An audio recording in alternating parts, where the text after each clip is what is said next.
Good morning and afternoon. Welcome back to the breakfast stream with myself and my co-host, who's always on time. Jose, how are you today?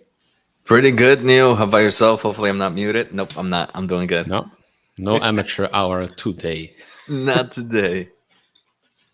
First of all, good morning to everyone. Good afternoon to everyone joining.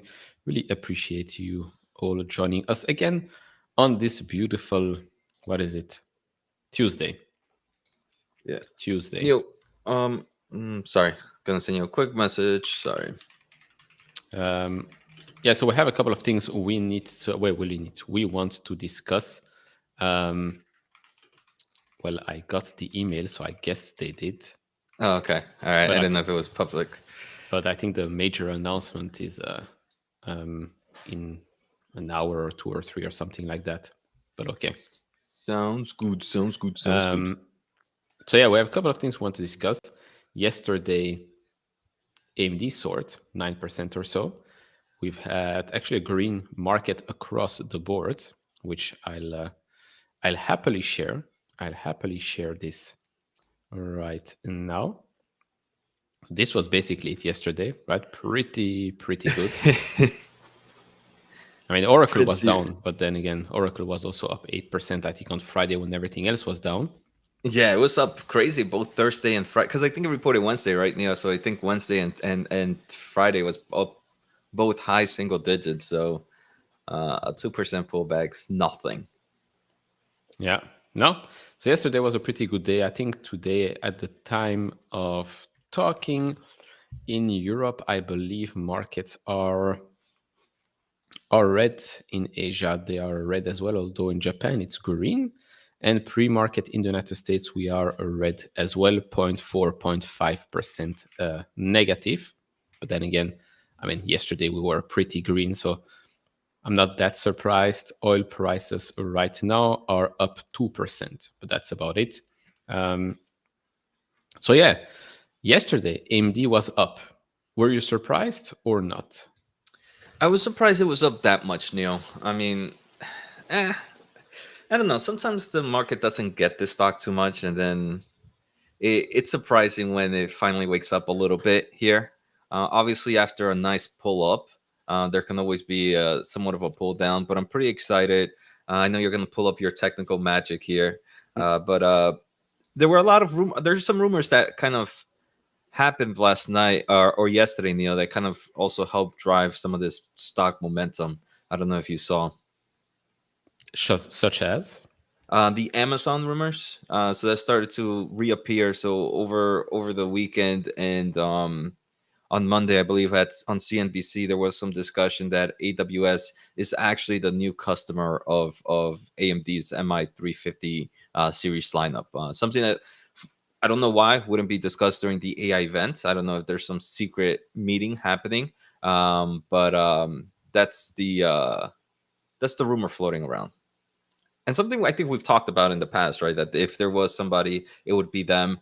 Semi-analysis also did a report. Neil, I don't know if you had time to read that semi-analysis report about AMD, but in their free side, just in the intro, they talk about it as well. They mention AWS as a new customer of AMD. Yeah, I mean, we talked about it. Remember in the preview, and I said that look, AWS is the first sponsor that is mentioned, and I think that was also in the report yesterday, right? Hmm. AWS was a major sponsor of that event, so maybe that's an indication Hmm. that they might be that new big customer. But I think that's just for now Yeah. rumor speculation. Of course, yesterday we also had that Piper Sandler positive note, price target upgrade to around $140 or so, Hmm. so that helped it. And maybe yeah, maybe just the market just needed a day or two or the weekend to actually digest everything that was mentioned during that Yeah. advancing AI event we've had. Of course, did we talk about this only in private, or did I share this publicly yesterday? The Oracle part with We the kind of talked about it, Neo. And I also, I mean, well, I don't like the word with up to, right? It says that it's and during they talk about it as well in the presentation. They talked about it that it can support up to. They never promised that they're going to, but it's just they have the optionality. So obviously the optionality is nice. But I'm curious if we're actually gonna see it. Two different things. I don't know if my mind is just trying to I mean, play devil's advocate here. yeah, I mean this comes from Oracle's press Hmm. release, not even Yeah. AMD's. But yeah, when I saw this, I then had to check something else because energy wise, you would need energy that could support, what was it? I think I saw 375,000 homes or something like that to support a Zeta scale Hmm. cluster. So it's not something that will happen overnight. Again, with all of these huge AI infrastructures built out, you will probably need to expand your energy uh, capacity quite significantly. We Yeah. know there's a lot of red tape and bureaucracy, so we'll see how fast they can move forward. But I mean, all in all, I'm surprised it went up 9%. I'm not surprised the stock is moving. Yeah. Yeah.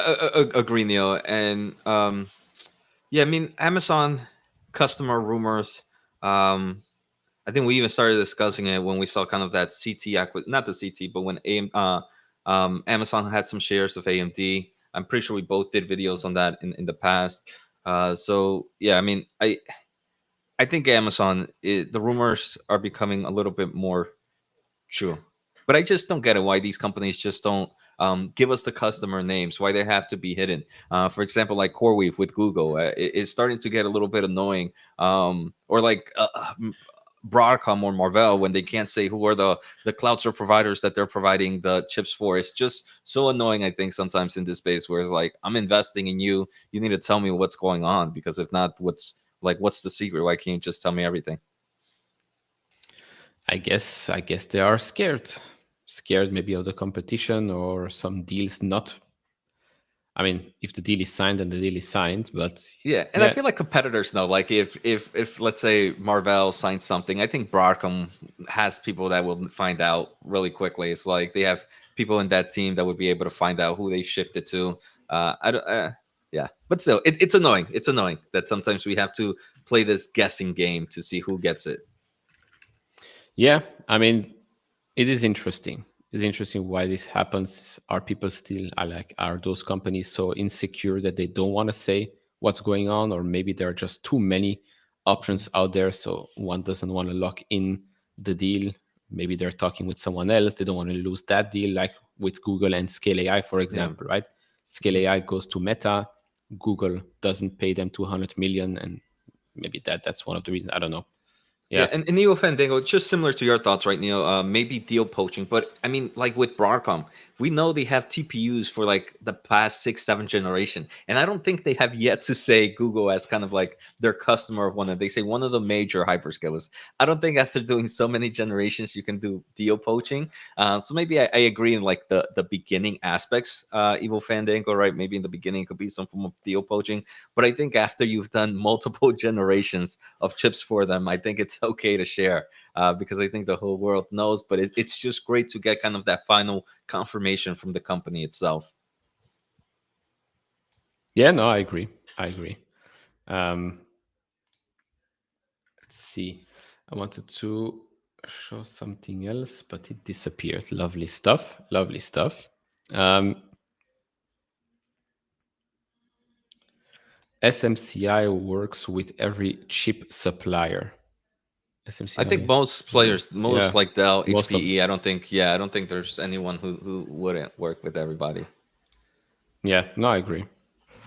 I agree. And And so then rude. I don't know if I said good morning to the people. Good morning, Sorg, Joseph. Good afternoon, not the worst. And good morning to everybody else. Appreciate you guys and gals joining us for another breakfast stream hour with Neil and I. So thank you for joining us. there was, what is it? So AMD was that. I wanted to talk a little bit advanced money doubler. I like that. I like that energy. Advanced money doubler is definitely better than advanced money destroyer. That's for sure. Yeah. David Nettles was wondering, could the jump be because of AMD buying back their own stock? AMD did increase their buyback, right? I forgot. I Yeah, know there they were a lot of increased it by 6 semiconductor billion, by 6 billion. but since then, yeah, we don't know if they actually bought back. Yeah.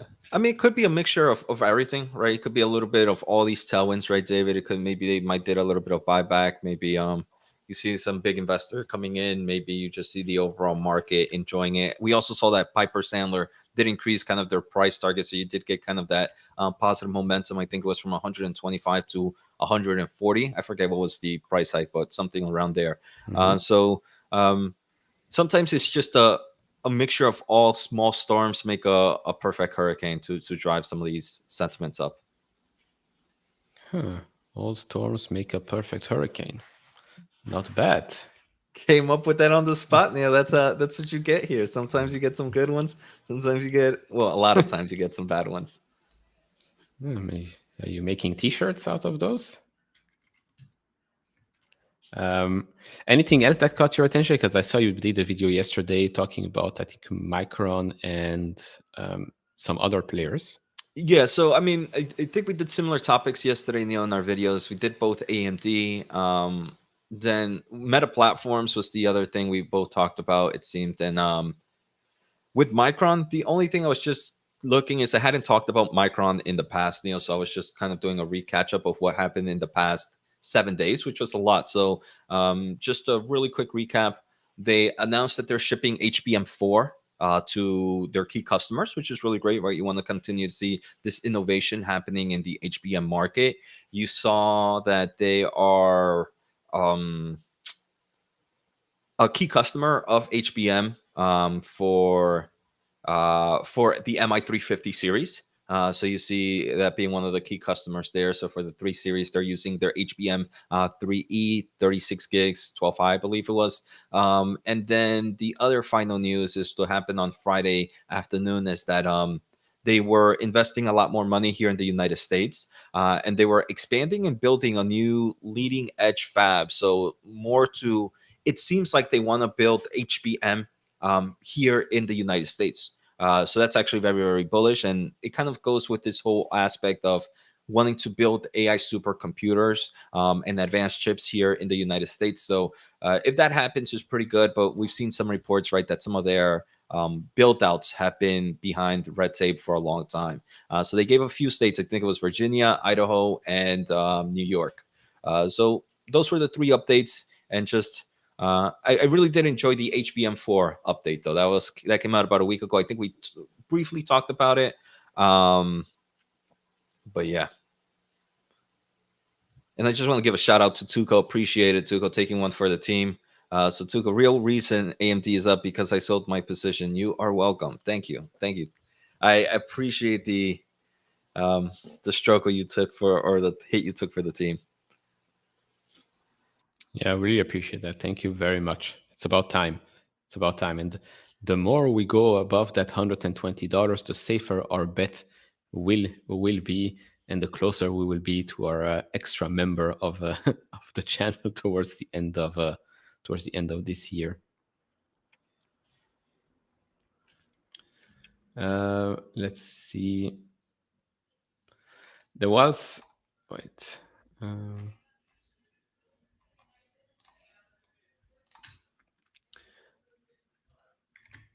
There was here a thing about PayPal that I wanted to touch on because PayPal is definitely making some moves more recently.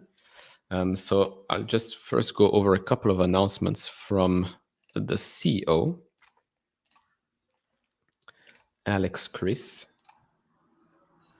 which we can see right here. And we are live on X as well, by the way, for those that are joining us from We're other all over. channels. We are all over the internet. Well, not all over the internet just yet, just YouTube and X for now. We might expand. So PayPal is, of course, right now, PayPal is still, I think, in the 70s, trading at what, $72, $71 or so. But we've had an announcement more recently. So PayPal storefront ads now bring nearly any merchant storefront directly into advertisement. So this is on the Verge, and at the top here, you are seeing basically a PayPal ad, but one where you can just directly buy with PayPal. To me, the PayPal advertising business is going to be a pretty big one. It's one where I think the market is pricing in $0 right now. It's also not baked into PayPal's guidance because it still is way too early to say. But the guy that is responsible for PayPal's ads business has done tremendously well at Uber, has done tremendously well at Amazon. I mean, Uber is now at $1.5 billion ARR and growing 60%. And I do think that advertising for a business like PayPal can become much, much bigger because you're basically dealing here with payments and e-commerce all over the internet. So that should be a business that would generate billions of dollars for PayPal in the future. And those billions of dollars are, of course, high margin dollars, which can also drive more volume. So it's really a nice flywheel, whether it's through PayPal or through Venmo. I think both of them will happen. And this is still early days, of course, but I do think that this could be a huge thing for PayPal in the future. They are still making waves when it comes to their own stablecoin. Of course, with Circle now public, stablecoins are definitely getting more and more attention. More recently, they've had, of course, that partnership with Perplexity when it comes to agentic AI. And now they also have that partnership with Selfbook, which basically lets you book, I think, hotels and stuff like that through Venmo, through the PayPal app. This is something that I think I don't think you have access to Revolut in the US. I don't think so. On Revolut, it's basically you can also book hotels in the app, so it can become that one-stop shop if you want to, but there's still no agentic AI or anything like that.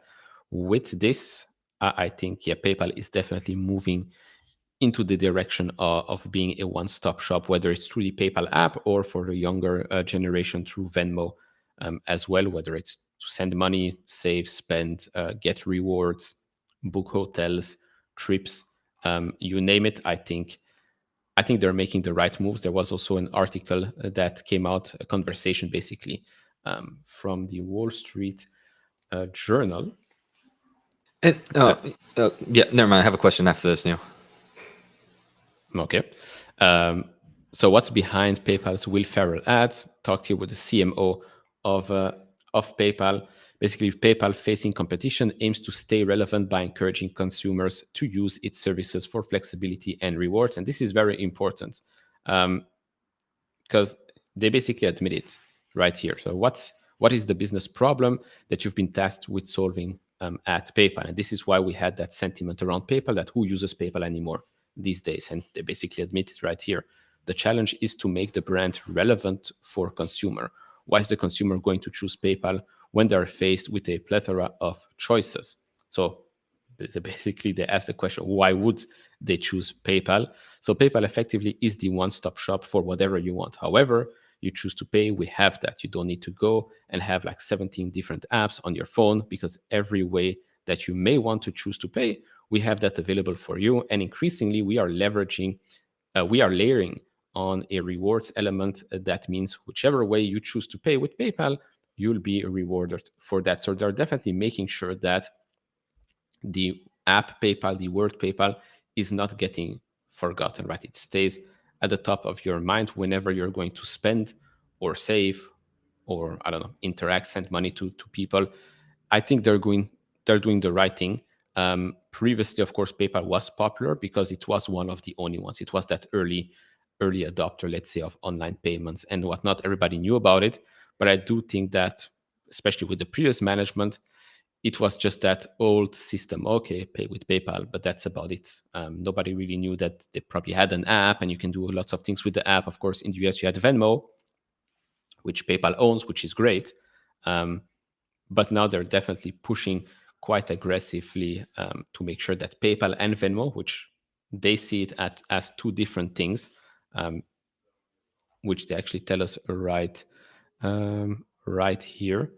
So how are the PayPal and Venmo brands different? So they position PayPal very much to serve the 30 to 40-year-old young families just beginning to settle down and looking for that sense of stability and confidence that you need to know where every dollar is going, because you've got responsibilities now.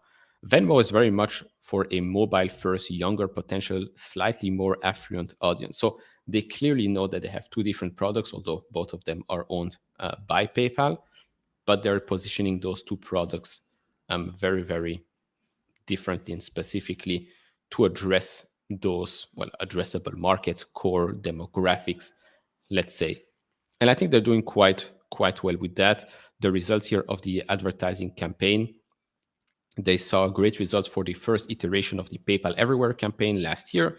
They've seen like 50% growth in total payment volume on Pay with Venmo in Q1, and they've seen nearly 40% growth in Venmo debit monthly active users. So definitely gaining quite a lot of traction. And the more people actually engage with PayPal, the app or the ecosystem or Venmo, the more I think they'll notice that, oh, actually, there is quite a lot of value there. It's not just, oh, pay with PayPal and that's about it. No, you can save, you can get rewards, you can shop with your favorite, I don't know, merchants or whatnot, and you don't need anything else. Can't become that one-stop shop, that super app that we've been maybe talking about, the things that you see in China and Asia with WeChat, for example. That's I can definitely see it, Neil, going into that direction of creating this super chat. I do have a question with that ad that you kind of showed first of them integrating ads into their platform, that we saw on X. Is that like a consumer um, paying ads to PayPal? And is it ads on their own platform, or is it ads on some other platform that then they go and like, how does that work exactly? Because right, Insider is not I guess part of PayPal, or PayPal owns it. So does like a consumer who wants to sell, or let's say a e-commerce player who wants to sell, they go to PayPal and say, hey, look, advertise this item, and then PayPal does the rest? Yeah, correct. This is Okay. basically ad placements on Business Insider, and then the storefront ad turns recommended products into buy now opportunities right within the ad itself. So if you like what you're seeing, you can directly say, okay, buy with PayPal, and you're basically done. Right? It's not like the traditional ads where you see something pop up, you have to click on it, go to the website, Yeah. and start the journey. Here it is quite direct, and of course, since PayPal does have a lot of data, um, they can target that way easily, way Yeah. easier. Okay. And do you know what platform they might use? Do they talk about who they use for like the middleman of the ads? Not yet, but it wouldn't surprise me if it can be through the trade desk, for The example, trade desk, or yeah. probably. Yeah. Or the other one. I forget the other one. Yeah, but I Um, don't know. I don't know, to be honest. But they're doing quite a lot of things in house because, well, they have that ad yeah. department now. They've got the guy from Uber and Amazon ads. They've got, I think, the most amount of data from the two-sided ecosystem, right? The buyer and the Mhm. merchant. So they can do quite a lot with that. But I don't know who they're using to be placing Yeah. those ads right And here. did they mention how effective those ads are? I personally don't know if I would from right off the ad, I would just hit like buy right now. Unless it's a product that was like really, really had research 100%. But to be able to just buy it off the first ad is not something that I would find appealing. So I wonder how I mean if they're releasing it, there has to be some net gain coming in, obviously, hopefully. Yeah, I mean, But it is pretty new. So mhm, the results I think we'll only probably see only in the next investor day or analyst day, which will be for 2026, because this literally just came out. But remember, the big aspect here is that you have your own profile on PayPal, which means that when you decide to buy something through some of these ads, for example, it is supposed to know your size already. So, for mhm, example, if you're a size 10 or 11, when you click on buy with PayPal, it will automatically select that size. Same with clothes, same with other things, because you have your buyer profile in PayPal automatically, which is also a more effective way to advertise and sell you things without you losing time. Of course, if you want to buy some things for someone else, you can probably change it. But if it's just for you, the point is for it to be very, very personalized to your shopping experience. thank you for that, Neil. We have David Knight here saying it's pronounced pain pal. Um, Yes. for sure, for sure. Let's see. We have some other question. AMD is doing really nice right now. Neil, I Pre-market don't know if still? you. Yeah, it's up about like 2% pre-market. Hmm. I Um, think it's because we are talking. Probably Think it's it has because. to be. It has to be. There's no other reason. But yeah, AMD is getting up a nice amount. Maybe what might be happening also, I haven't seen, but usually also get after events like this, and once one analyst writes something good, you start to see maybe like a train of analysts start following that sentiment of bullishness for AMD. Um, you know what, Neil? Still, I think after the event, I was pretty excited about the MI 350. The more I think about it, I'm still excited, but maybe not as excited about it. I'm more excited. I think the MI 400 has to really, really deliver with all the promises. Um, Yeah, I think it's oh, still going up because of that AWS rumor. yeah, I think on CNBC it was mentioned again. So I guess where there is smoke, there is fire. But I mean, if it is like a multi-billion-dollar deal, I can yeah, see this going even higher. yeah. Um, I'm already. I can't wait to hear earnings. Hopefully, we get maybe some thoughts on guidance. Even if they tell us instead of not giving us an actual number, Neil, but they say maybe we see at least over $10 billion of revenue, right? Not giving us an exact number, but giving For us at AI, least yeah. for AI, giving us like a baseline of something they're seeing, even something like at least 8 billion. I think because AMD likes to undercut a lot, so I can add a few billies to that, uh, Hmm. and will be great. Um, I have this Yeah, no. question here from. Go ahead, Neil. Before I take the question. Yeah, no, I agree. I think, I mean, I thought it would only come in Q3, like not the upcoming, but the one after that. But if they are Mhm. really that confident and if there is that deal with Amazon, then I guess Q2 earnings call Yeah. um, could be exactly when they say it, because it's going to be asked again, right? Last quarter Mhm. it was asked. They basically dodged the question time and time again. Mhm. But this time, I really hope they do have an answer. But yeah, I don't. It is quite weird, right? You have that AI advancing AI event, and a week later we have those rumors about AWS. And imagine if those rumors are true. Like, why not announce it during that event? It's Yeah, quite that's the only strange. thing. Oh, yeah, the only thing I'm trying to think is does AWS have an actual event coming up pretty soon? that maybe they wanted to save some of those announcements for then. But I don't think they have AWS their AWS Connect or Center until like December. So I think that's still too far Yeah. away.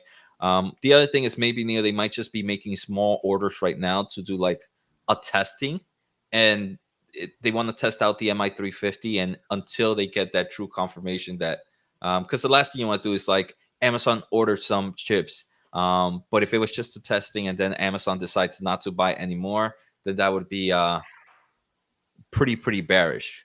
So I wonder if maybe they're just waiting for true confirmation on Amazon after they finish testing out some of those chips and seeing if they enjoy it or not.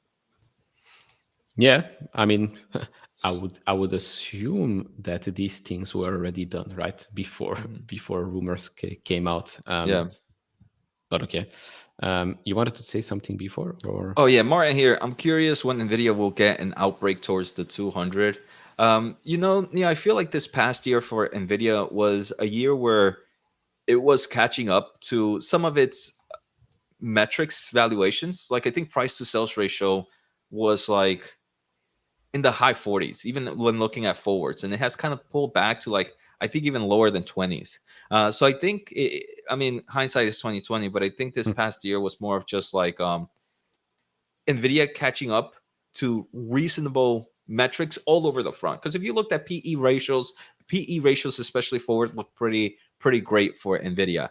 I think now that all these other metrics as well are looking pretty normalized compared to where they were before this AI boom. I think we're gonna get ready for Nvidia to start to see again multiple expansions as we're seeing multiple metric expansions as we see more bullish news come out. Then obviously, I think anything dealing with the Chinese market, if we get any major announcements that we can sell maybe the B20, the B30, or the B40, whatever it's called, to China, I think that could be a massive opportunity. As we do know what that's a Jensen mentioned a $50 billion market of for Nvidia. Now, assume you give that $50 billion a price to sales ratio of 10, which is pretty cheap. That's already 500 million market cap added to Nvidia. If you give it a price to sales ratio of 500 billion added in market cap to Nvidia just off that, if you give it a price to sales ratio of 10. Now if you give it a price to sales ratio of 20, depending on what the norm is for Nvidia, I mean, you can add a few hundred to close to maybe $1 trillion in market cap just from a Chinese deal, in my opinion. If you kind of give it those price to sales valuations, maybe you might give it something weaker, because usually the Chinese market you might give like a weaker valuation, but still I would say a nice 100 billion market cap added just from a Chinese deal. And then just the continued movement of AI innovation. I think as we're moving into the enterprise world, one of the things that we're seeing now right now is the enterprise market is waking up to AI. That's why Google decided to create a product with Nvidia, their server pros. We also saw Dell also announce a lot of enterprise space because of just enterprise picking up in the AI market. Then you have all these sovereign AIs, and then you have future technology like autonomous robotics, drones, healthcare. Any of those health markets wake up really quickly, you can kind of give them a nice multiple $100 billion market cap, in my opinion. yeah, plus maybe the market is also waiting to see the real impact of, I mean, losing China revenue, but getting the UAE, Saudi Arabia Mhm. dollars in. And I think like by the analyst at Piper Sandler talked about that for AMD, when we start to go past that China hit, right? Because currently we are getting hit each and every quarter because of the China issue, whether it's Nvidia or AMD, they're taking a hit. And yeah, maybe Mhm. Q4 is the quarter where we're going to see a clean quarter, let's say. Yeah. Yeah. And I think once when you kind of saw the Chinese news impacted, um, the total TAM at that moment was about 25 billion.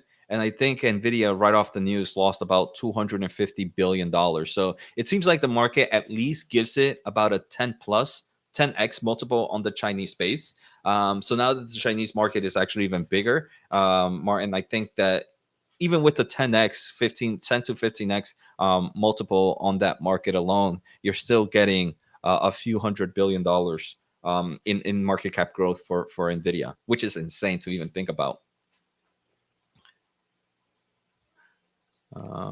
Yeah, no. I mean, what's insane is that ASTS is at all-time highs, I believe, here and it's up 85% since my video at the start of June. So you're all very welcome, the capital A You never guys. sent me And a message. You never texted me and told me, Jose, we should go all in here. So I'm not thanking you, Neil. I'm you not thanking you. should watch my videos. Oh man. But yeah, it's crazy.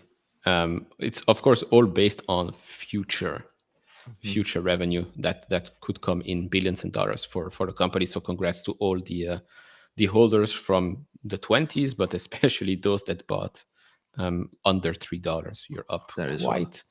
quite significantly on this name. But just so you know, RSI right now is extremely Mhm. overbought on the daily.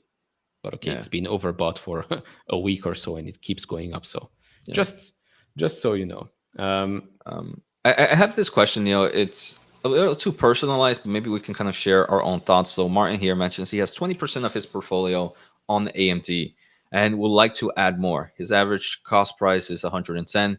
Would you add at these prices or wait for a correction that might never happen? Neil, obviously, I mean, how would you, how would the thing, Martin, first is everybody has different portfolio allocation preference, right? Somebody might say 20% is a lot already. Some people might say, hey, if you're a true believer, 20% is not enough.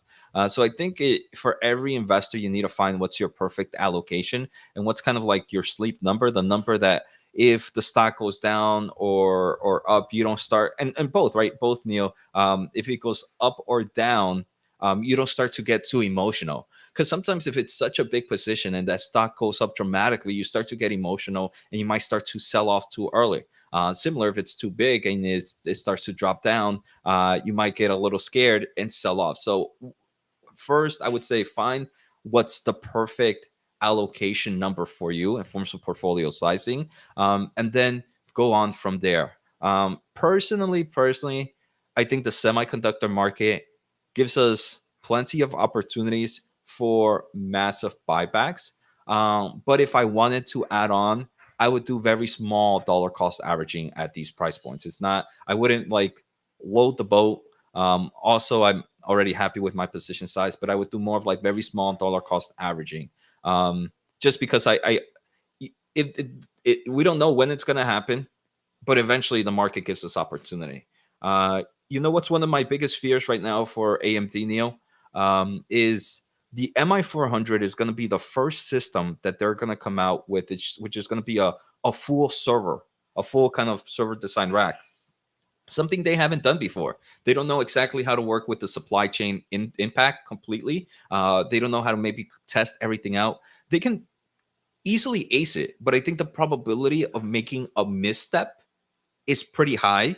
And that small misstep, the market will see it as weakness and create massive buying opportunities for it. So I'm not saying it's going to happen, but I think the probability of some missteps is definitely a risk I would consider going the first out. I mean, Nvidia, who's done it for a while, they've had plenty of missteps, and we've seen how the market punishes them dramatically. So that's just one of my fears of the MI400. It's not a reason to stay away from it, but I think it's a reason why I can get an opportunity later on to buy the stock.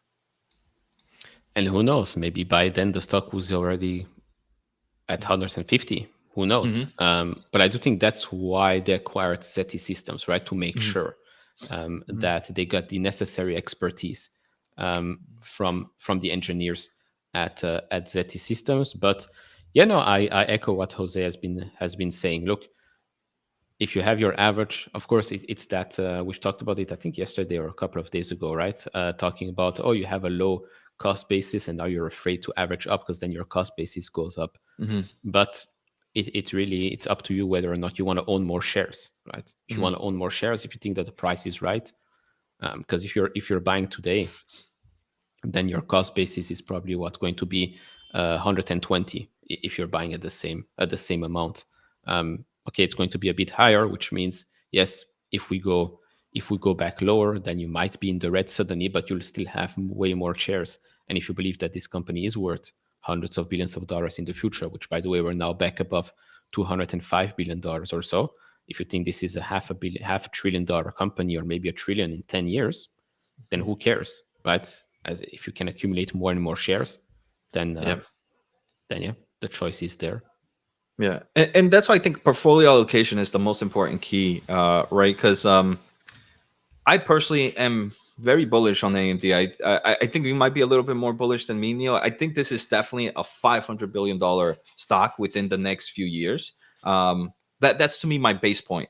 Um, so long term, I'm super bullish. Short term, I don't mind dollar cost averaging. And like you said, sometimes I do it because if I want to increase my position, who knows? Maybe the stock never gets back to this level. But small dollar cost average allows me to kind of not go all in at once. Yeah, no, I think I'm not. I don't think I am more bullish than Hmm. you. I'm not saying this is a trillion-dollar company right now, right? Because I've seen these statements being made by a lot of people, like, "Oh, AMD is the next 10x, 20x, or whatnot." I'm like, maybe chill out a little bit. Like to be a $2 trillion company, you'll need to have quite a lot more revenue and free cash flow each and every Hmm. quarter, and I think AMD is still far away from that, but it can reach it. But if this AI accelerator market is going to be worth $500 billion in 2028. If AMD can take 5%, 10%, that's 25 to $50 billion just from that segment. Hmm. That's quite a lot of revenue that they don't have right now, that they can have in the future. Plus, you add client, you have embedded, and all of that. You have all of that package. Yes, it can become a $500 billion plus company in the future, of course. Yeah. And then Yeah. trillions, you will have to look probably past 2030, Yeah. maybe even sooner. I don't know, depending on them. Yeah. But yeah, And the other thing quick. is the Yeah. market's evolve in general right now. The market is evolving, right? So obviously right now we're just seeing data sensors, but what if this AI innovation really starts to take off on some of the other markets? And then that's also other growth opportunities for a lot of these semiconductors. So yeah, go ahead, Neil. Sorry if I see you have a question here. Yeah, so for those wondering, First Solar and Phase are down quite a lot right now, pre-market. The reason is because the US Senate has released their version of the new tax bill, and tax bill energy credit provisions have changed. So wind and solar tax credits will begin a phase out in 2026 and will receive zero investment tax credits by 2028.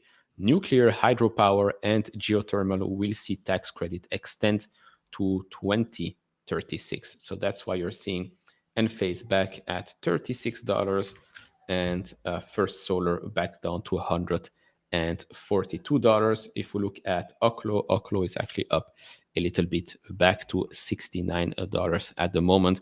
Also, a pretty insane rally for Oklo, a company worth now, what is it, I'd say close to $10 billion, while right now, of course, not generating that much. So yeah, that's the main reason why you have energy players like First Solar and Phase. I think even Sunrun is down big. Yeah, Sunrun is also back to $6, which is the same price we've seen Oh wow. when that first Yeah. bill, I think the bill passed the House. You've seen that huge drop. So we're back to that $6, and yeah, Yeah. Neil, do you own any of these players, or really follow them outside of these kind of big events? I feel like Enphase has been a very popular stock all over the FinTwit I'll show community you and why. kind of the YouTube community for a while. This is why. Oh wow. Um, This was once a $340 stock. It is now a $36 stock. Of course, back then, right here, mhm. the company was doing very well. Right, shipments of microinverters, all of that was doing very well. Free cash flow, still, by the way, free cash flow. Even here, the company was free cash flow positive. So all of that is fine.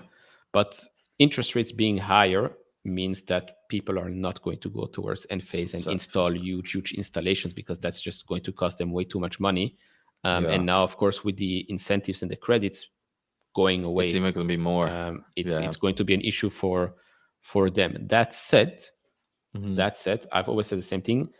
I think looking at 2027 leaps up call options Hmm. makes more sense than buying the stock right now, Stock. Yeah. because it gives you like two years time. There are probably very cheap call options to buy right now. And again, this is a company that generates free cash flow, so Hmm. it can be a good option. I always No, said that I have my exposure towards the energy through market Tesla. with Tesla. Yeah, exactly. Yeah. Reading your mind, Yeah, it's pretty interesting. Yeah, I saw it was definitely pretty popular. I also, I mean, I haven't seen the deal, but I saw some quick tweets that um the new update of the bill is more of like a sudden depreciation of incentives. It's not like an ultimate cutoff. So some might say like that might provide some form of, again, I haven't read it, but it's I wonder how much the market is fearing things that might not be exactly what the market thinks it is. Yeah, you will have like the phase out begins in 2026, and by 2028 you'll get zero investment tax credit. So you have basically 3 years time. Whether that is enough or not remains to be seen. I think interest rates are going to play a big role in uh, in all of that. Yeah, agreed. Thanks for that, Neil. And I know we were talking a little bit about kind of portfolio allocation in the previous question, and we did get some cool comments here from other people watching. So I just wanted to share some of the thoughts here. Man, I just missed it, but so here we got Whitehawk. When you say small dollar cost average for AMD, are you suggesting one share per day or per week, etc.? Whitehawk. I mean, I think it all depends on your portfolio size, what you would consider small dollar cost average, right? For some people, 10,000 might seem like a big portfolio. For some people, 100,000 might seem like a big portfolio. For some people, $1 million might seem like a small portfolio. It's all about what works for you and your financial health and your financial style. So I think DCA. It's just what works for you. And then here we had David Knight. If you are long term in AMD, then add more in a year or two. People will be begging to buy AMD at 200, maybe even before that. Um, yeah, so a lot of great questions coming in. Appreciate everything. We'll see if we can take some a little bit more at others. Oh, catching a heater. I saw his question or their question earlier in the stream, and I forget to look at it. Jose Najarro stocks. Jose Najarro stocks. Any thoughts on GitLab at these levels? Took out some for 42.50 July 18 calls. So catching a heater. This is one that I'm adding into my portfolio even a little bit more. I'm dollar cost averaging a little bit down, Neil, on this one. I don't My cost basis wasn't that much higher than where the stock is right now. So it's not like I'm buying big boatloads, but I don't mind going a little higher. I think my cost basis was around 44, 45. So I'm buying here at the 41s, 42s. This to me though, Neo, is one of those stocks that I do believe, since it's a smaller player, could be a little bit more risky and volatile. But catching a heater, I'm bullish on this one. I call this one of the failed earnings, but I think bullishly it has a lot of long-term capabilities. So I'm liking it. In forms of calls, I'm not a huge fan of calls within the month time out, just because of all the volatility that could happen within this market right now. Those you might get $42.50 maybe July 27th. You might not get it July 18th. But these markets are pretty wonky. So normally for GitLab, especially if looking at such a short term, I'd rather do more of that share buyback. Not share, actual share ownership. I don't know if I would be too excited about options, but I'm not much of an option player. So if you have more experience with options, then obviously I'll do it for you. Yeah, I mean, GitLab is an interesting player. I think you explained it last week, or maybe last week they reported earnings. I think so. Yeah, I don't know if Um, it was last week or 2 weeks ago. All the days just mesh for me, yeah, Neil. No, because we did look at it a little bit. We can look at it again here on FinChat, proud Hmm. partner of uh, of this channel. We also have a link for you guys. If you want to use it, you'll get 15% off. And if you're a new user, you can try it out 2 weeks for free. You get FinChat Pro. I'll show you something that I recently discovered on FinChat, which is pretty awesome.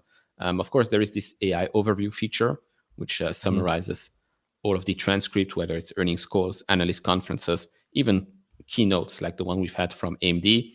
So clearly, when I read this, I see a company that is still growing very Hmm. fast. I mean, much faster than a lot of other tech companies, right? Revenue increasing 27% year over year, dollar-based net retention rate at 122%. Of course, as we've seen, and I'll show you again, it is coming down, but it's still above 120%, which is very, very good. Remaining performance obligations up 40% year over year. So do you think this is basically just a stock that was maybe flying too high, price to perfection, and yeah, report was good, just too Yeah. expensive? I think I don't know if the stock. I mean, it's such a small company that I always get wary of how valuation truly works for these big smaller players. Neil, I think to me the market was just a little bit fearful of some of the answers that came out through the Q&A session. One of the things was let's see if they even talk about it. Let's see. Go down a little bit. Let's see. Hmm. They didn't, but I usually sometimes I would go to a custom summary and just kind of say, "Hey, can you give me some of the bearish points that came out from this report?" And one of the things was GitLab talked a lot about, not a lot. They mentioned that their customers are testing out some of the trials, are testing out some of their competitors right now. So obviously you're having that. The other thing is you might have seen some macroeconomic points in other areas, so that could be pushing some form of things. And even though the company did report a nice 27% year over year growth, their revenue guidance for the full year still maintained. So pretty much what they mentioned there, they saw a good beat on quarterly, but they maintained the same full year guidance, which kind of tells you that maybe they're expecting a weaker second half or something like that. So I think it's just left with a lot of uncertainties of where the company can be in this short-term environment. But I do believe a lot of this short-term environment is being clouded by a lot of the uncertainties happening in the world right now.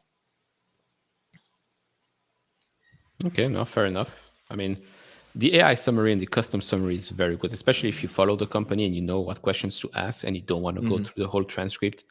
It is Yeah. pretty awesome. Now, one extra thing I recently discovered, I don't know if we have it for GitLab, but we definitely have it for Google, for example, and maybe we should talk a little bit about Google. So I recently discovered that we have a Morningstar reports. Hmm. So full Morningstar reports available on FinChat. Very indeed. I mean, 28 pages here. The reasoning behind why they're bullish, why they're bearish, how they reach a certain price target, and you get these updated reports here as well. And then, of course, if you don't want to read the whole thing here as well, you can get that AI summary. Um, I didn't know this existed on the Oh, the platform. Morningstar report. Yeah, Yeah, I know the AI generated report is brand new. That one's coming out, and I know they're going to be coming out. I saw um, the team mentioned they're going to be releasing a lot of new stuff this year. yeah. Just this month, I think this month alone, they're going to be releasing a lot of new stuff. So pretty cool here. Um, Thanks, Neil. So No, big announcements actually coming out yeah. The other thing, today. it's such a simple thing, Neil, but like if you go to like the transcript of quarters, um, it's also nice to just being able to click the report and slides. Sometimes going like right on top of quarter 1, 2026, if you go to, you can go to reports, you can go to slides, and you can kind of see everything already. So it's like, all right, I don't have to go to investors website and look for anything. So simple things like that help with the overall investment thesis research process. Yeah, no, very easy to use. And we're not just saying this because we Yeah. are partners. We're saying this because we use it. Um, Yeah. I use it daily. And now I do want to touch back on that dollar-based net retention rate. So it is pretty good. It's at Hmm. 122% for GitLab, but of course it has been coming down. The question here is, Hmm. Is it going to go even lower to 110, maybe even lower than that? Remains to be seen.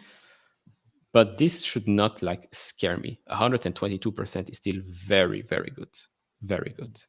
I agree, Neil. I mean, those are some impressive. Even if you see the downturn, I mean, typically that happens, right? Neil, as you get more customers, as you start to acquire more, some of your numbers start to decrease a little bit, but you still want to be over that 100%. 110, 100, even over 115 is something I would totally enjoy. Yeah, and the market is, let's see what the market is expecting GitLab to do in the coming years. Probably still what, 20? Yeah, above 20% Yeah, year over year growth for revenue. growth. So still very fast growing company. But I think, I mean, PE, what is it right now? 53 times Three. forward. Yeah, But okay, EPS, yeah, maybe EPS is the issue here. Only yeah. 12% forward 2 years. So it is expensive. Probably why. Yeah, and one of the other things, so yeah, this one you're gonna come in with this expensive stock, Neil, and then just the overall fears that you constantly gonna get with this market of right now, is AI gonna eat its moat? Um, and that's what we're seeing in a lot of software companies. I feel like that's why maybe some of the software players are becoming a little bit more attractive in my eyes, because the market is believing that AI is gonna eat the moat of a lot of these companies. Where I think it's more of like if you have a lot of data, if you have an innovative team, you're gonna be able to withhold your strength and make it a lot stronger than any competitor out there, especially with the vast amount of data that you might have. Neil, fashion designer or a male model and a YouTuber. He does it all. He does it all.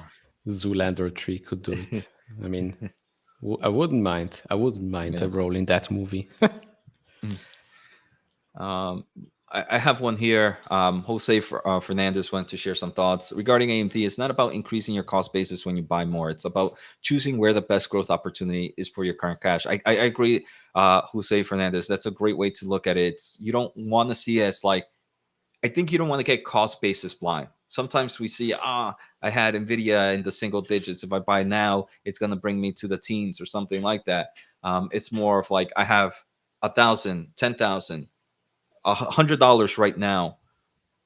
Where do I see the better growth opportunities? Is my better growth opportunity in AMD still, or is it somewhere else? And I agree with that, Jose. Thank you for sharing that.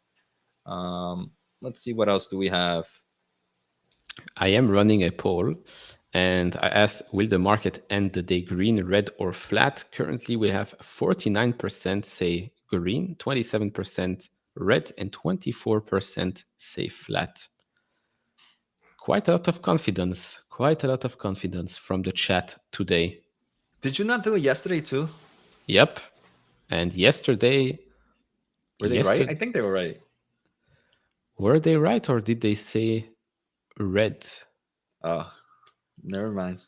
I can't. I mean, we can check We can back. rewatch later, Yeah, but exactly. yeah. We can check back.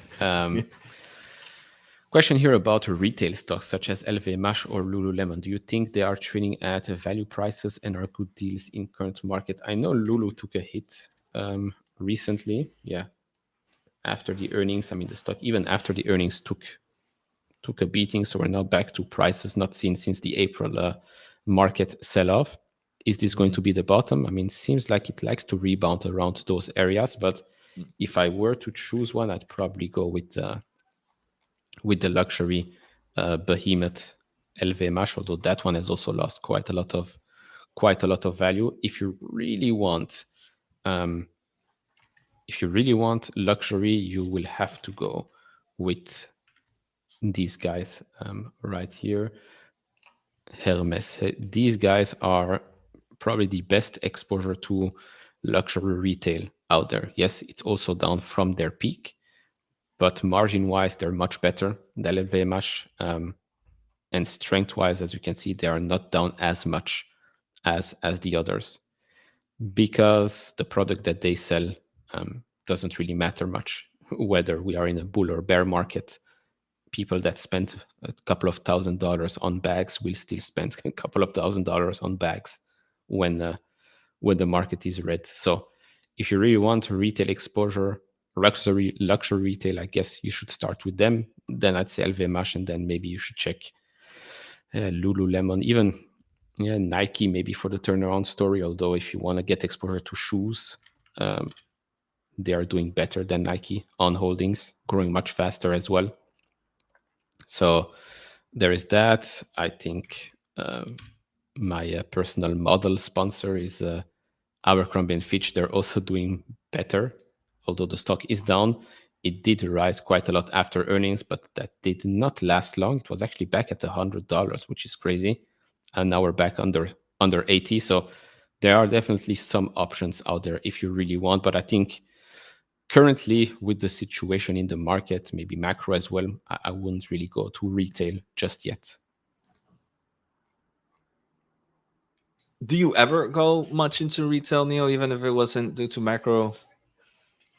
Like Uh, more, obviously maybe like your PayPal. I think it's obviously something that can benefit dramatically from the Spending. retail space. Yeah. But do you go directly into some of like these clothing, shoes, and actual consumer non-tech goods a lot, Neil?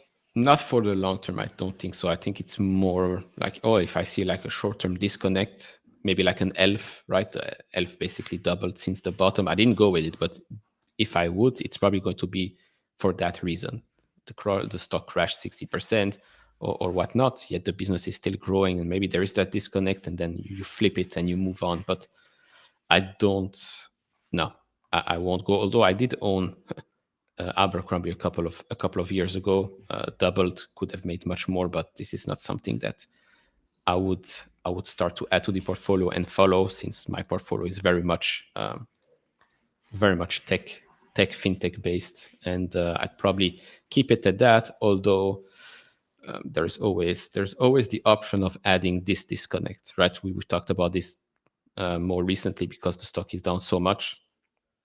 United Health might be also a good short term play, but not something I would like put in my portfolio and not watch again for years and years. Although maybe that could be the good plan to get more diversified portfolio. But yeah, it's not an industry that is that interesting. Plus, there is a lot of politics and whatnot involved, so you'll have to follow that as well. I think there was an announcement even yesterday with regards to Medicare or Medicaid or whatnot, and some of these stocks did take a hit a little bit. And then you have another smaller player such as Oscar Health, which is up, I think, another 7% or so pre-market, which is doing better. This is actually a very interesting stock that might be very undervalued and could be such a multi-bagger stock for the future. But I'll have to dive in a little bit deeper because your insurance and health system in the US is quite complex.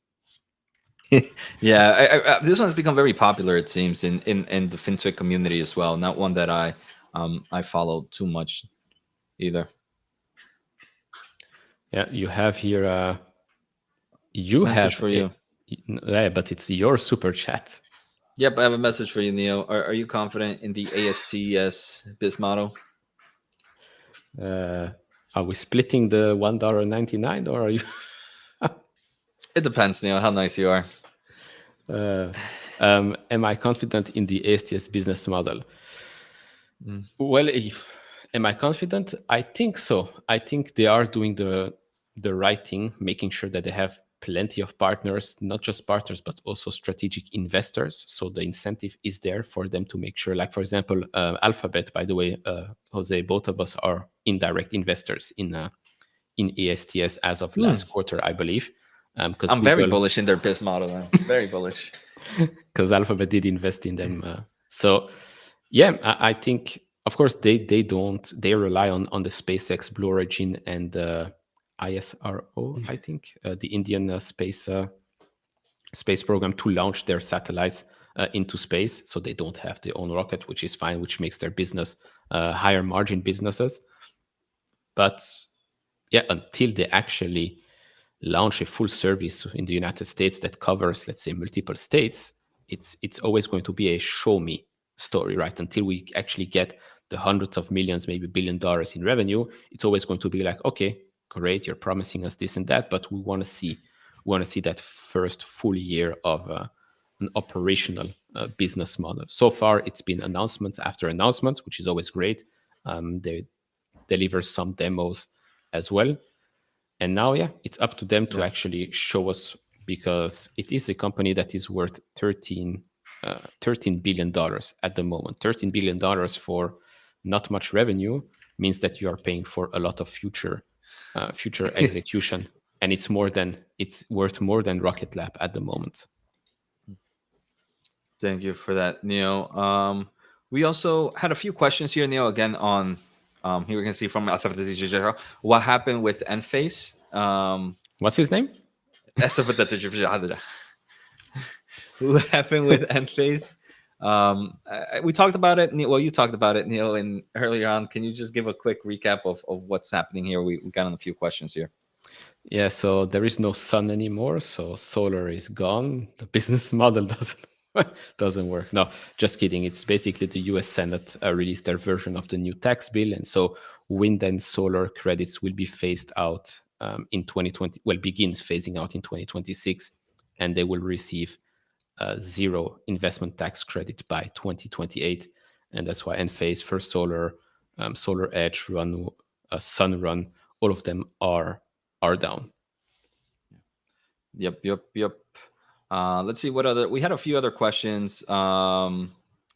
We have here 1,600 shares of AMD. Nice. And then wondering where Top Cat is. Top Cat was a little bit negative on AMD in the past, it seems. We also have Catching a Heater. Jose, last one for me. Do either of you have preference for nuclear energy stocks to own? I've been looking into NE and GEV. To be honest, Catching a Heater, I haven't really looked much into nuclear energy stocks at the moment or any form of energy markets. The main reason for me is I do believe a lot of these stocks are going to move with just the overall AI space. I mean, we did see a lot happening with the when DeepSeek kind of occurred, that you saw not only AI chip stocks go down, you saw AI infrastructure, you saw ones that were bullish in AI data center buildouts and AI energy. So obviously, there's going to be some winners here that are going to completely outperform the AI space. But I think in general, most of these are going to move very similar to the AI market. So for me, since I'm already very heavily AI exposed, I think going into a nuclear energy stock or going into kind of like some of these AI energy players, I'm just increasing my AI exposure even more. And maybe I feel like right now I don't want to do it too much in forms of like actual infrastructure play. I would rather do it more in the way where AI is enabling a new solution, like in the software space or in some of these other businesses as well. So I'm not looking at it, and for that reason, I don't have much to say about either or. Neil, have you been looking at any of these nuclear energy or even energy stocks in general?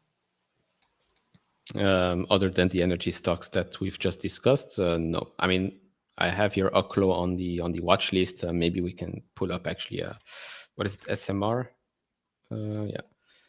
But no, other than knowing their ticker symbol, because they have been popping up on my feed just because the stock is up quite a lot, not because they suddenly are generating hundreds of millions of dollars in revenue, because they're not, right? The only reason people are talking about them is because the stock is up significantly, and we have a lot of, let's say, PR releases. Hmm. We know that nuclear is becoming a topic more and more. Even like the announcement right from yesterday, nuclear, hydropower, and geothermal will see tax credit extended to 2036. So that's great, but of course you need more permits to build those things or reactivate them, and those things will probably still take a lot of time, because this is not about building a house. You Mhm. want to build a small nuclear reactor, a modular reactor in this case. It's going to take a while. Yeah, and the also other I would say point that maybe to kind of argument my argument is I'm pretty sure a lot of these nuclear energies are also going to be used for um, other things outside of data centers, right? I'm pretty sure we're going to need massive power for other types of solution or whatever follows the AI market. So, but regardless, at least for now, not a market I'm too interested in, but not for any bearish reasons. It's more just to I already have that exposure. I don't think Sometimes it seems like I might be diversifying out of it by going into the energy, but I think I'm still within that AI exposure. Yeah, and a quick update from yesterday, because yesterday we talked about that Amazon and Roku announcement, which pre-market led to the trade desk falling, but the trade desk yesterday did close the day above $70. Pre-market were a bit below, but yesterday it was a green candle Hmm. for the trade desk. There is that gap here from the earnings report, which means that if it wants to fill it, it will have to fall to around $60 or so. I'm not saying it will, but it does not seem that pretty at the moment. It Yeah. is under the 20 and the 50-day moving average. So who knows? Who knows? Yeah. Because tomorrow there is that Fed meeting, um, which will tell us more about the rate cuts happening later this year and in the next couple of years as well. Yeah. Here we have a comment.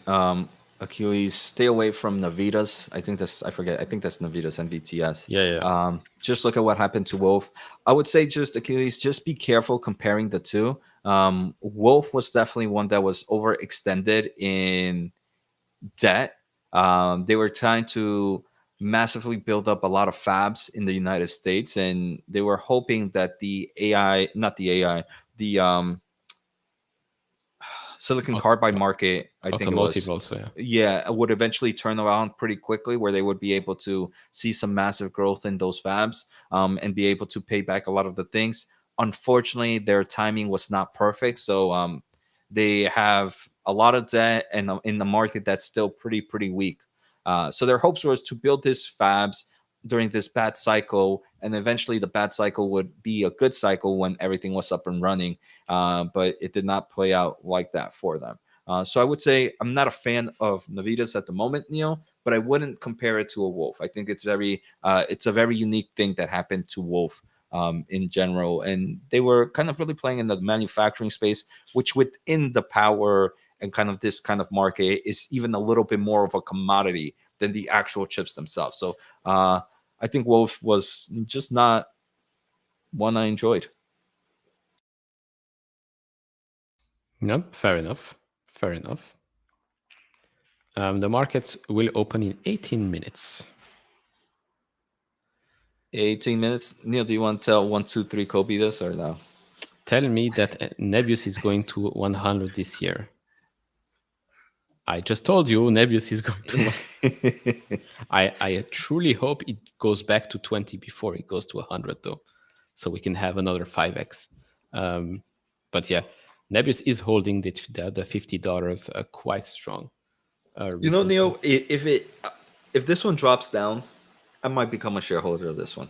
Whoa, whoa, whoa, whoa, whoa. So you let me know when it drops, all right? You send me an alert. I'm setting up my Neil alert right now, all right? Setting up my If it Neil alert. if it Once you goes to start buying, 40, I'll let you know. If it goes to 40, I'll let you know. It does seem like a nice cup, maybe a handle forming here. Technical black magic stuff. Um, $40 is also where the 200-day moving average is sitting at right now. So could be. I mean, to more. There are plenty of stocks that have similar patterns at the moment, and a macro event such as a Fed meeting tomorrow could trigger a certain correction, a certain sell-off.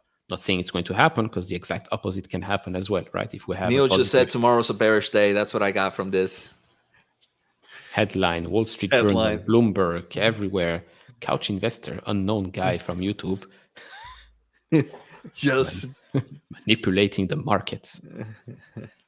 But yeah, no, I'm not seeing it. I hope it goes to 20. So if it goes to 100, it's a 5x. I'll be happy with 45. I'd be happy with 40. oh, sorry. Yeah, and this is all right, Neil. We've all registered for the alert. All right. I need to start a service. I need to start a service. Crawling Puncture wants to know, anyone watching Marvell event today? I don't know if I'm gonna watch it live. Crawling. I'll probably be if anything, I might just have my Bluetooth on and just listen to the event while I'm doing some house stuff. But I am gonna watch it today. Maybe just not live. I'm pretty excited about this. What is Marvell up or down right now, Neil? This is another one I want to. Flat. No pre-market movement. Nah, down 0.4, nothing. I just show you on the screen. It's flat. It's at 70. Yeah. but I wanted the actual number, so I had to go to Google. Exactly. Google search is up, queries are up. Thank you very Because much. of me. See, I have to add more to that alphabet. Every Exactly. I don't. This is the issue, right? Marvell Mhm. Trinium 3 and 4 hopefully showcased today. Wasn't the. I mean, isn't this because the stock My isn't pet is peeve. down? Oh No, yeah, because yeah, Trinium yeah, is from Amazon, no? yeah. So I mean, that's the thing, right? I mean, we don't know exactly who's winning Tranium 3. Um, and this is the thing I hate. Like I mentioned, it's like they're never gonna tell us if they have it. Um,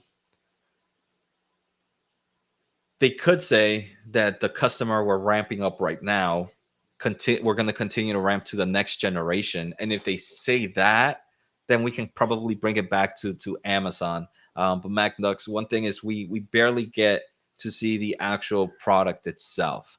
So we have to listen pretty closely to understand if they want the next generation of Tranium 3 and 4.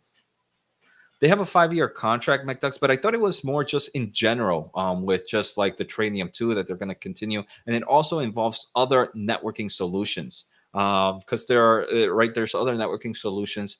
I thought, what's the one coming out right now? They are already producing. Is the Tranium 3 the one they're producing? Okay, if there's the 3, yeah, the 3 one is from Marvell. Then it's the 4 that's going to be, there are reports that MediaTek might be winning it. Let me see if I can pull up this cool chart that I love to follow. Let's see, but they don't really share too much.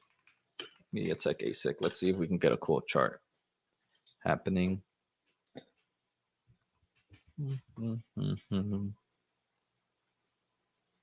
Yeah, so the reports that I'm seeing here is that they might lose the next generations of Amazon Trinium. So I don't know which number that will be. And we have a good morning from Francisco. Good morning Good to morning, you as Francisco. well.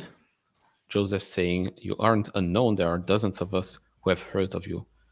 I'll take dozens, hopefully Oh yeah. thousands. You think there's thousands? I mean, we got, yeah. I mean, based on our subscriber counts. Yeah, based on the subscriber count, I hope it's not 90% bots. um,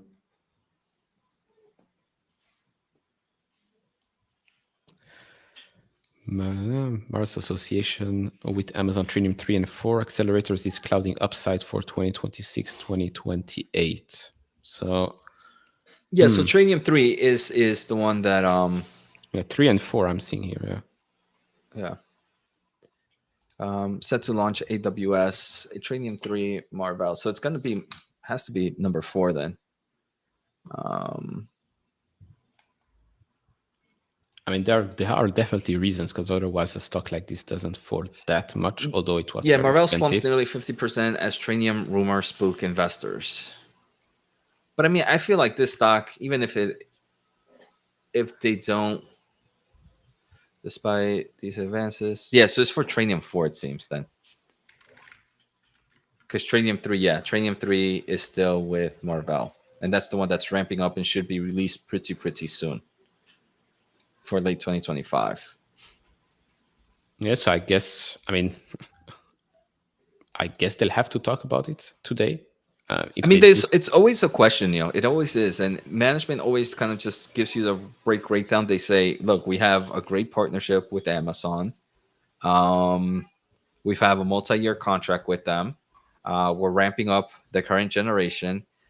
But in the last earnings call, they did mention the following: it is not unheard of that customers go and work with multiple players to design AI chips. So they did kind of confirm. That wasn't an exact quote to quote, but that was pretty much what they were saying. So they did finally confirm that it's not impossible for them to be losing out. yeah, but I mean, I guess when you have such an event right now, you better Yeah, actually tell us something. yeah, So yeah. we'll see. We'll see. Francisco asks, how's your Celsius? My Celsius actually break even right now. Break even. I know it got some positive commentary from analysts. Since the start of the year, this thing has actually doubled. So Yeah, nice. not bad. Currently, I'm still keeping my position, although might Yeah. might just take the cash, but we'll see. We'll see. 10 minutes until the market opens. Currently, we have in the poll 48% say we end the market green, then 28 red, and 24 flat. So not much has changed there. I will, of course, close it when we open, so there's no manipulation of voting. Applied digital.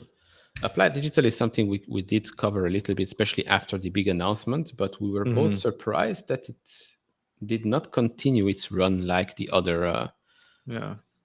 AI Nvidia backed players. Let's say we're back to $11 now, which I mean, does it when would it become very interesting for you?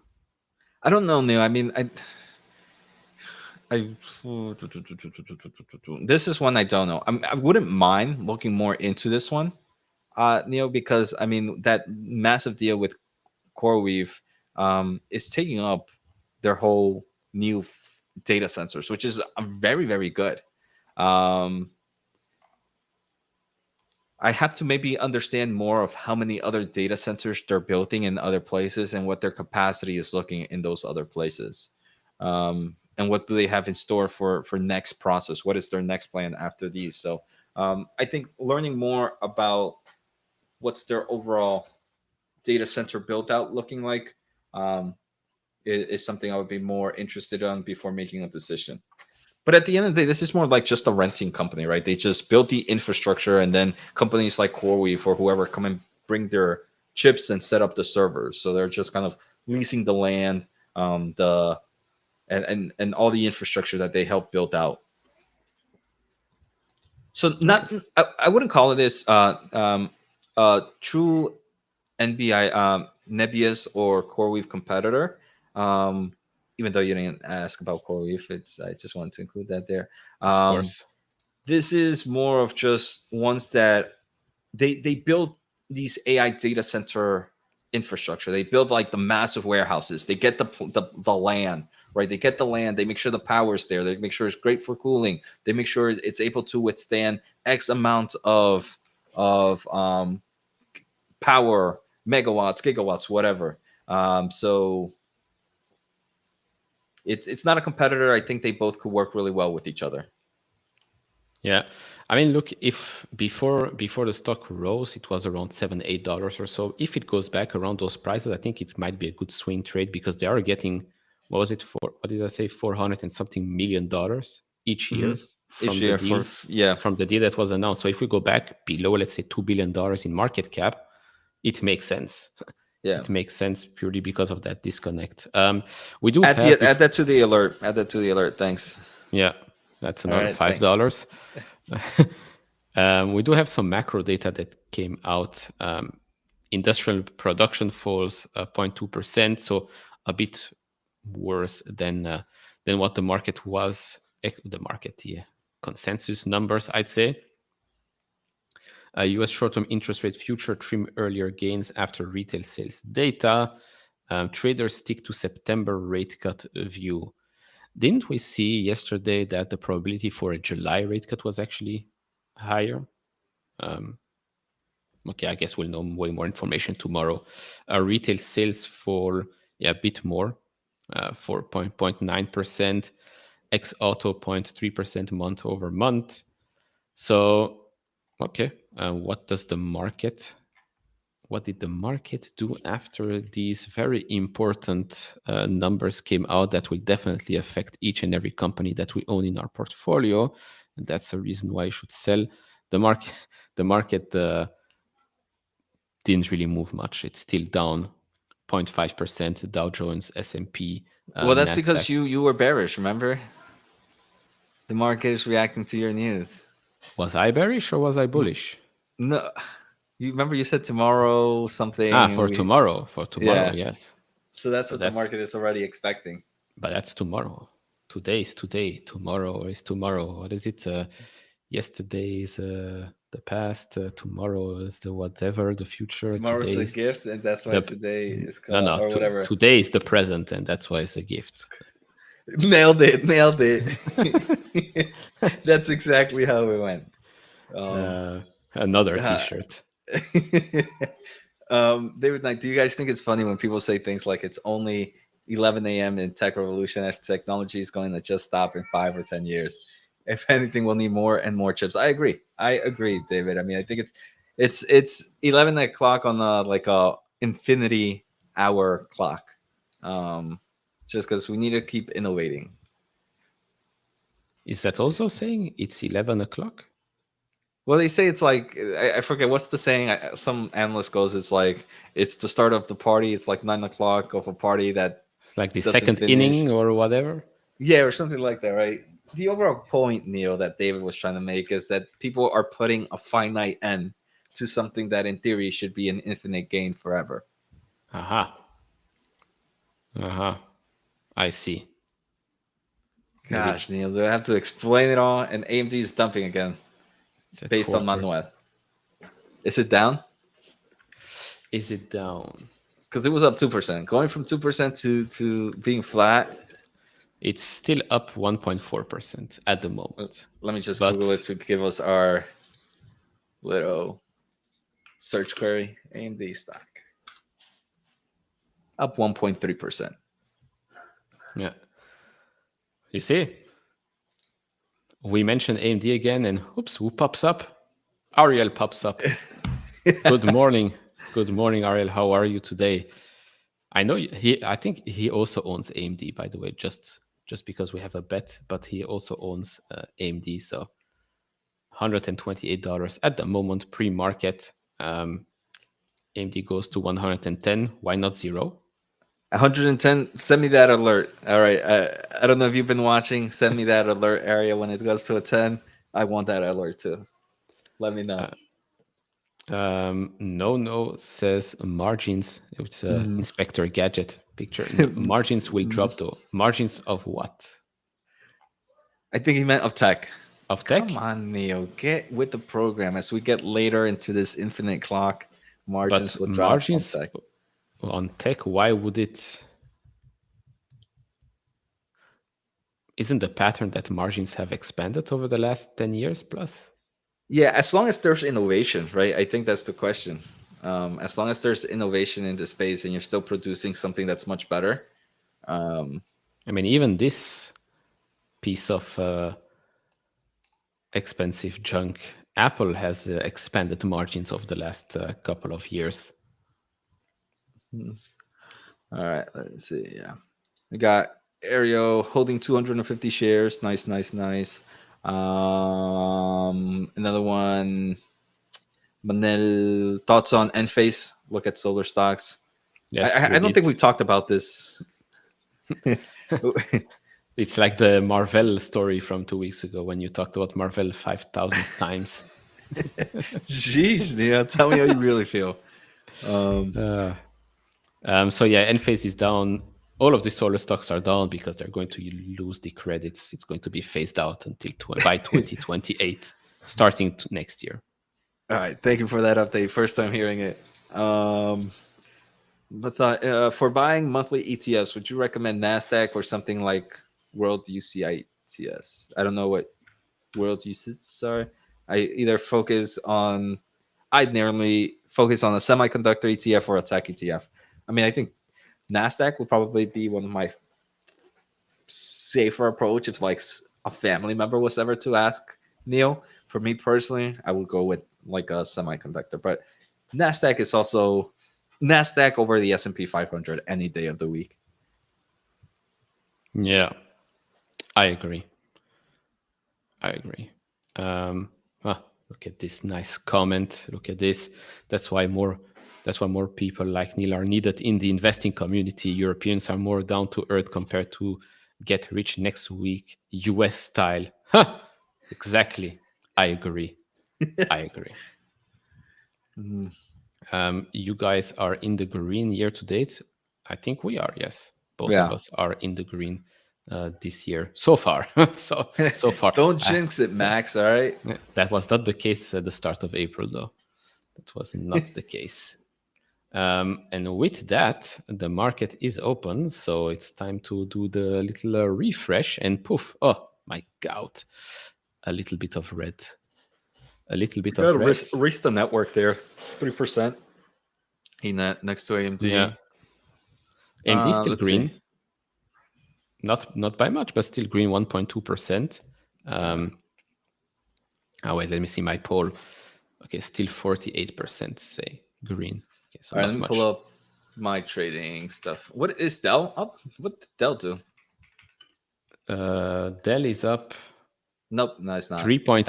Oh, That's old it's from news. yesterday. Yeah, that's old news. No, Dell is down. Yeah, Dell is down. Let's see. Navitas is down Point. 3%. Tempest AI is down about 3%. Reddit is up 10%. I don't know what Reddit's doing. Reddit is up 10% right now. It's I, climbing. I covered this 2 days ago and look at what happens. You Man, I'm know, so we good. talked about I'm Reddit. so good. We talked about Reddit this live stream before too. Uh, Um, yeah, T-Mobile is down 3.8% because I've seen that SoftBank has sold a big block during the night, I think. Not that it's interesting for us, but okay. yeah, definitely not. I mean, get back. That's old school news. Don't bring that boring stuff here, Neil. Um, yeah, AMD holding up on those Amazon rumors pretty well, pretty well. Let's see what else. Most of the things are red. Most of the things are red. Oklo is up 5.2% at the moment.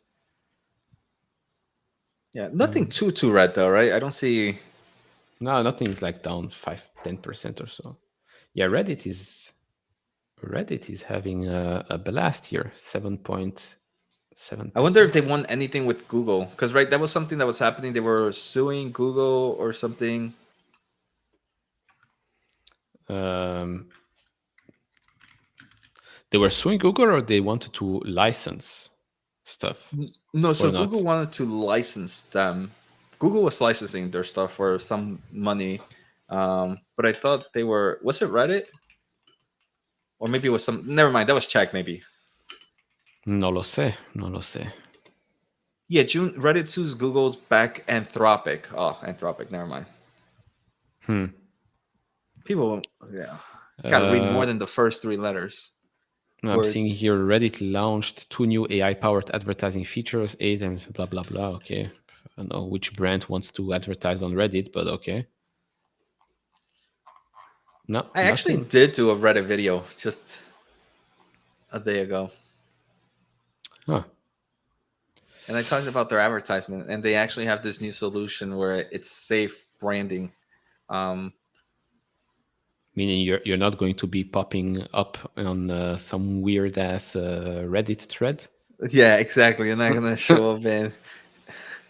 The tinfoil hat Reddit thread, and suddenly you have like a baby's product ad next to it.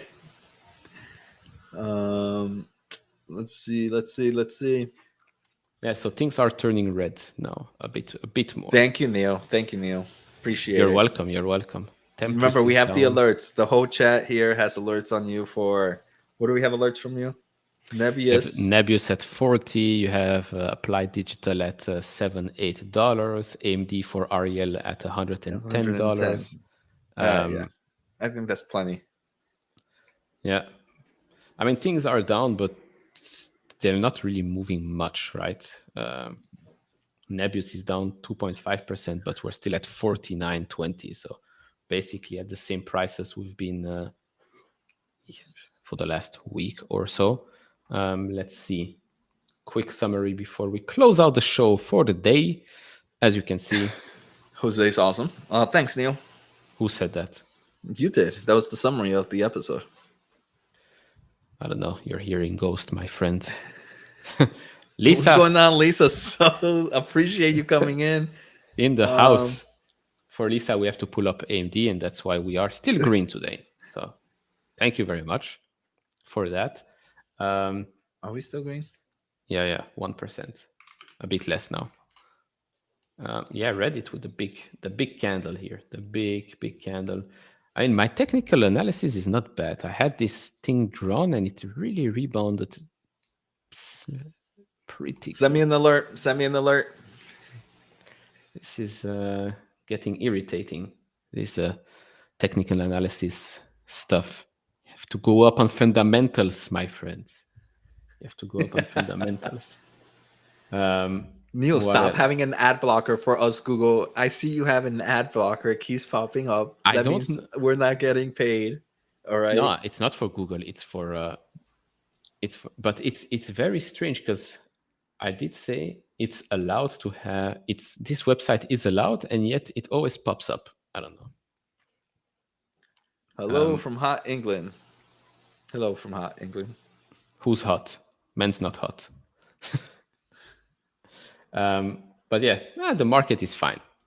That is the only stocks that are down a little bit are the ones that have been going up 100 and something for the last couple of weeks. So a small little correzione didn't hurt anyone. Nvidia's green.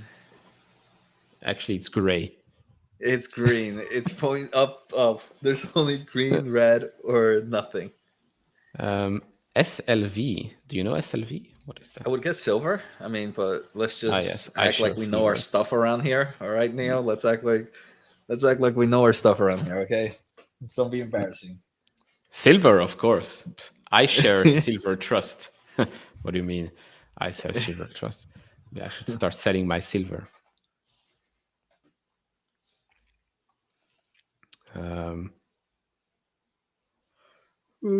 Norm.